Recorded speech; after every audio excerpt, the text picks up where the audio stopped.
Today we're out in Waukee at Centennial Crossing. This is our rental townhome community just adjacent to the Waukee High School.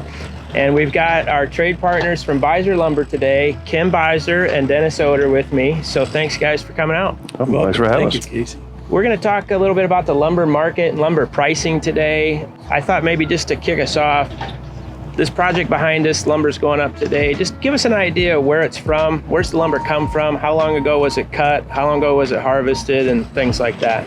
Well, some of it comes from Canada, the whitewoods, the 2x4 and 2x6 plates you use comes from Canada, British Columbia area.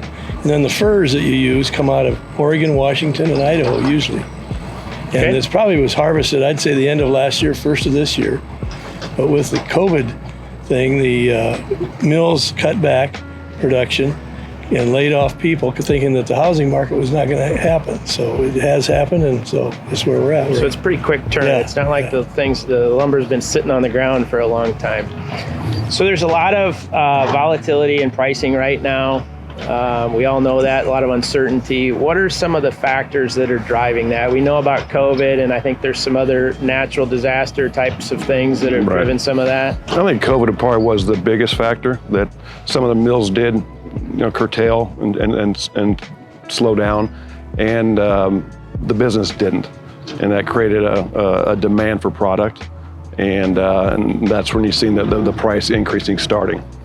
Some of the mills were doing 3 shifts, now they're down to like one or two. Yeah, one or two. Yeah. Yeah. Forest fires have played a part too. I mean, Yeah. they've had Yeah. forest fires. And we had a couple hurricanes this year. Yeah. And so it's kind of Rail car shortages was another thing. They couldn't get enough rail cars out west to get Just the for lumber back here. transportation. Yeah. trucking and transportation was something separate, but also had a problem too.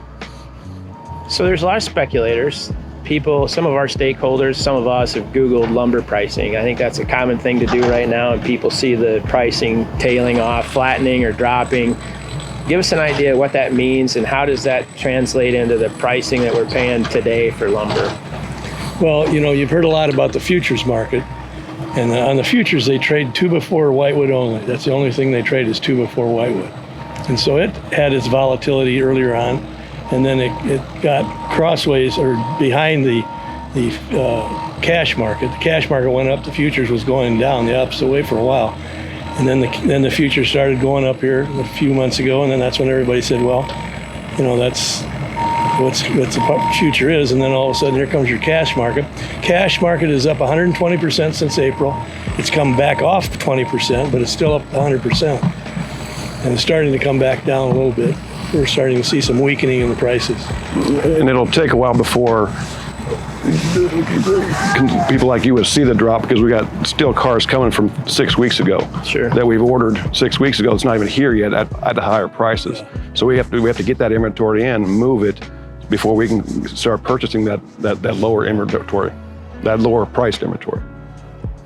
How's it affecting your day-to-day business with walk-in traffic and retail sales? Is there a shortage today, and do you have enough lumber to satisfy all of your existing customers? There has been shortages, no doubt, especially in the treated decking and the treated lumber, and even in some of our core commodity products, there has been shortages. And we did probably a couple months ago stop selling any non-customer. If you don't have an account with us right now, we stopped selling to protect customers like you, to make sure we could have product that when you needed it. We appreciate that. Yeah, and so Deck business was the biggest thing. Everybody stayed home and built their decks, Yeah. refurbed their decks, and so that was the tough material. The treated lumber ran up sky high, and so did the decking, and tough to get. We were able to get it. We've got some good vendors that kind of watch out for us, so we're able to. How about the rest of the market? So we've seen some of our own projects and other projects in the market slow down a little bit. Is that something you're seeing for your other customers, or what are you seeing? we're doing a lot more bidding now and not hearing anything back. Yeah. So that usually means that it's either stalled and it's over budget, or they're reevaluating, doing some design changes or whatever to try to get the price down. So yeah, it's definitely stalled on the commercial side, especially. Multifamily is stalled a little bit. Yeah, the But single family single-family didn't seem to stall at all. How's 2021 look? Looking good so far. Good. I mean, we've got a lot of stuff that probably won't get done this year just because the weather will move in. But next year is looking good for the first quarter. Yeah, we feel the same. And I think prices will stabilize and come down. I don't think they'll get back down to where they were before this all started, but I think we'll see a leveling off here over the winter. When do you think that happens? First quarter of 21? I bet we'll get down, yeah, probably before then, over the winter, and it may go back up again, but I think it'll come back down. Good.